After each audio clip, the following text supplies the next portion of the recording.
on a du coup des chefs d'État étrangers qui, derrière, utilisent cette information afin de, soit au mieux, parce que ridiculiser Macron, bon, c'est pas grave, on s'en fout. Hein. Voilà, ils ridiculisent Macron, bah, c'est pas grave.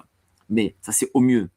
Mais au pire, ils utilisent cette information afin d'obliger le président français de dévier de sa politique. Bon, d'un côté, la politique du président français, étant donné qu'elle est quand même nulle à chier, eh ben, qu'il dévie sur autre chose. Bon, est-ce que c'est si grave que ça? Bon, je ne sais pas. Après, j'imagine aussi qu'ils utilisent cette information afin de créer un chantage vis-à-vis du président de la République. Chantage qui peut faire que nombre de fleurons français ont été vendus aux Américains. Ah oui. Moi, je vais dire une chose, Alstom et compagnie n'ont pas été vendus par hasard. Je veux dire, ça n'a pas été fait par hasard. Ça a été assuré parce que derrière, bien entendu, on a un mec formé par les Américains, par les Rothschild, mais aussi parce qu'il y a cette information. Voilà. Ce n'est pas donc un hasard. Et nous en pâtissons tous. C'est pour ça que si un jour on vous pose la question, mais quand même, qu'est-ce qu'on s'en fout, un homme, une femme, sa vie privée, etc. Donc, déjà, première chose, ce n'est pas sa vie privée, je suis désolé. Un président de la République n'a pas de vie privée, c'est pas le président normal de François Hollande. Et deuxième chose, ça c'est très important, c'est eh bien, il y a la sécurité de l'État et l'intérêt de l'État. Et visiblement, l'intérêt de l'État ne va pas avec l'intérêt de cette information. Donc, première des choses. Deuxième des choses, on voit que la France, dorénavant, est ridiculisée.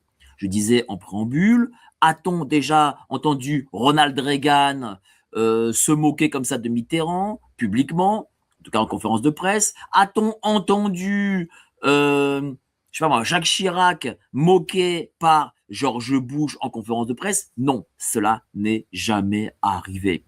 Et lorsque un pays est ainsi moqué, en tout cas sa diplomatie est ainsi moquée par un pays étranger, vous pensez bien l'image que cela donne auprès du grand public, mais auprès de l'ensemble des chancelleries mondiales. Et puis, Donald Trump n'a pas insulté le président espagnol. Enfin, pardon, le premier ministre espagnol, pardon. Pourquoi n'a-t-il pas fait ça? Alors que le premier ministre espagnol est virulent, quasiment même jusqu'à l'excès, contre la politique étrangère américaine. Pourquoi n'a-t-il pas fait ça sur le premier ministre espagnol? J'imagine que le premier ministre espagnol est plus respectable que Monsieur Macron. Vous savez, c'est pas une anecdote. Cette question-là, cette moquerie-là, c'est pas juste ah mais Trump il est fou et donc voilà il se permet des choses. Non non, il l'est déjà. Peut-être qu'il est fou, je sais pas. En tout cas, il l'est jusqu'à un certain point. Je n'ai jamais vu ou entendu Donald Trump dire ce genre de choses à Monsieur Poutine. Pourquoi ne les dit-il pas à Monsieur Poutine? Pourquoi ne dit-il pas à Monsieur Poutine, oui voilà, regardez, Monsieur Poutine, il se prend des baffes par son mec et donc du coup, c'est un faible. Il n'a même pas pensé le dire. Il n'a même pas imaginé que Poutine, on pourrait ne serait-ce qu'effleurer ce genre de questions. Parce que Poutine, que les gens l'aiment ou ne l'aiment pas, eh bien, c'est un chef d'État solide, respectable et à qui on ne peut pas la faire. Les gens craignent Monsieur Poutine.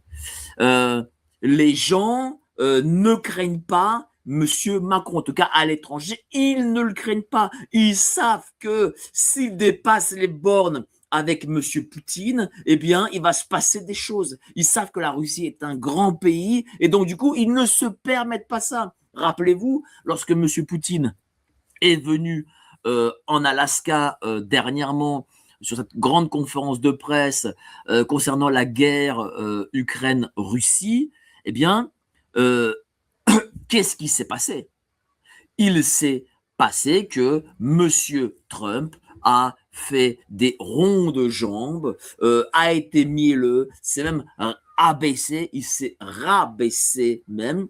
Il n'a pas été, enfin, lorsqu'on a vu la conférence de presse des deux présidents, on ne s'est pas dit, il y a un président dominateur qui est M. Trump et un autre président lambda qui est M. Poutine. Non, on voyait même que Poutine était devant M. Trump. Poutine était au-dessus de M. Trump. Donc M. Trump, il est très gentil et tout, il a le caractère qu'il a, mais il ne s'est jamais permis d'insulter ainsi M. Poutine. Il ne le fait pas, il ne le fera jamais. Parce qu'en plus, il sait très bien qu'en diplomatie, lorsque l'on va à ce type de propos, ça peut aller très loin dans, dans la crise. D'ailleurs, lorsque un chef d'État dit des choses comme ça sur un autre chef d'État, eh bien, le chef d'État qui reçoit ce message, qu'est-ce qu'il fait? Il convoque l'ambassadeur du pays. Voilà. Il convoque la sûreté des États-Unis. Il aurait dû convoquer l'ambassadeur américain en France. Il ne l'a pas fait. Alors, certains gens vont me dire, oui, mais il est au Japon et tout. Mais en tout cas, M. Barrot ou d'autres auraient dû convoquer. Ça ne s'est pas passé. Pourquoi ça ne s'est pas passé? Parce que M. Macron, hormis sa petite phrase en disant oui, je n'irai pas vers ces invectives, machin, eh ben, il s'est écrasé. Et donc, la République, avec comme représentant M. Macron, s'écrase face aux États-Unis.